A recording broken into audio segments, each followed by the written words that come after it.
Opinión y análisis de los hechos noticiosos. Una mirada diferente con Juan Cruz Olmeda.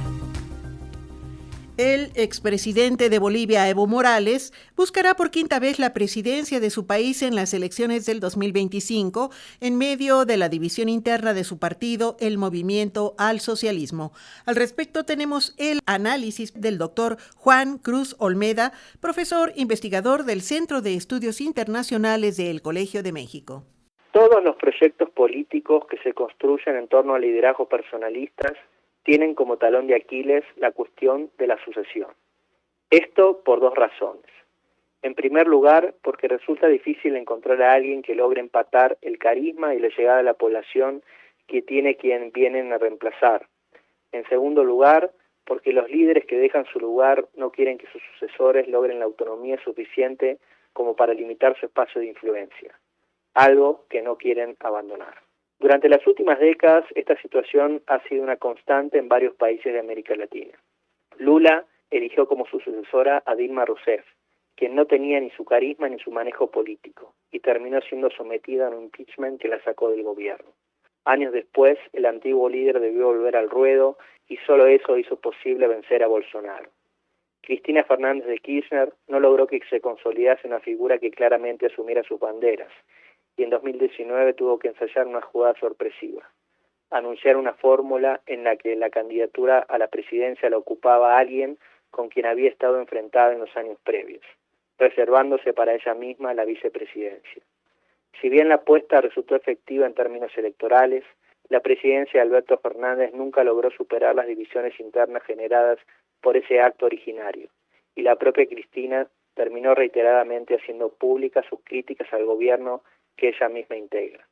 El caso de Venezuela fue particular, en tanto la enfermedad y posterior muerte de Hugo Chávez aceleró la transición al mando de Maduro. Desde entonces, este se ha aferrado al poder, llevando al país a una dinámica autoritaria.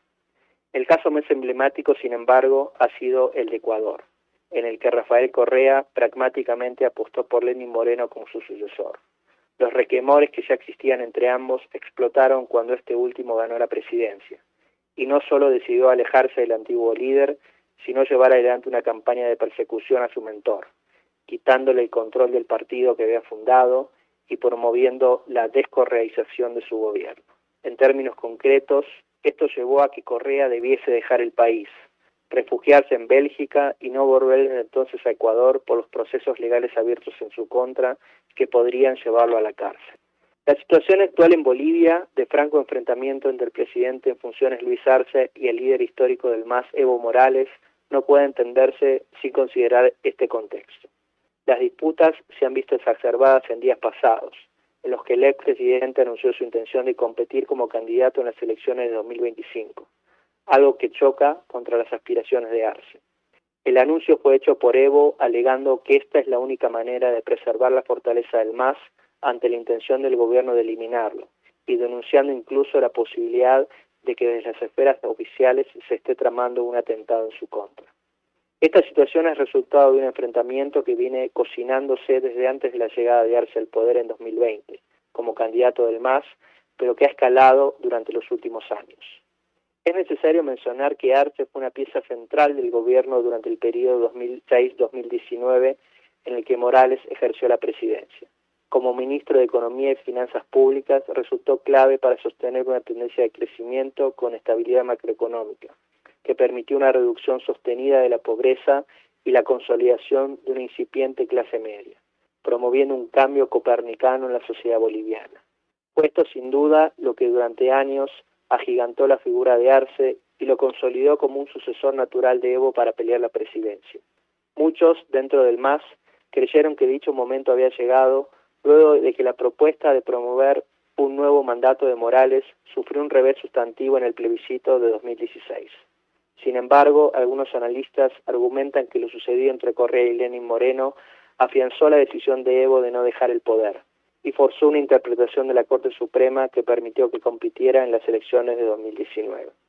Las protestas que siguieron a dicha contienda y el golpe promovido por las Fuerzas Armadas sacaron a Evo no solo del gobierno sino del país. Pero el MAS no desapareció y mantuvo un rol central en el Congreso. Si bien Morales continuó ejerciendo su influencia desde el exilio, primero en México y luego en Argentina, su ausencia promueve la discusión dentro del partido en pos de una renovación, cuestionando incluso el último intento reeleccionista de Morales. La imposibilidad de que este último compitiera en las elecciones del 2020 consolidó como inevitable la candidatura de Arce, quien obtuvo una victoria contundente. Los conflictos desde entonces han girado en torno a diferentes decisiones del gobierno de Arce en su política contra el narcotráfico, que los evistas han interpretado como un intento de persecución a algunos de sus líderes y a poner en cuestión el liderazgo del propio Evo. Pero la pelea de fondo sin duda remite a los intentos de generar una renovación del MAS, promovida por Arce y por su vice David Choquenagua.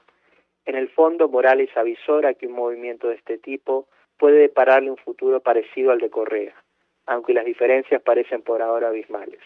La consecuencia no deseada del enfrentamiento podría ser, sin embargo, que los conflictos internos en el bloque oficialista generen una situación de fragmentación del voto, que ponga en duda una victoria en 2025 que por ahora parece segura.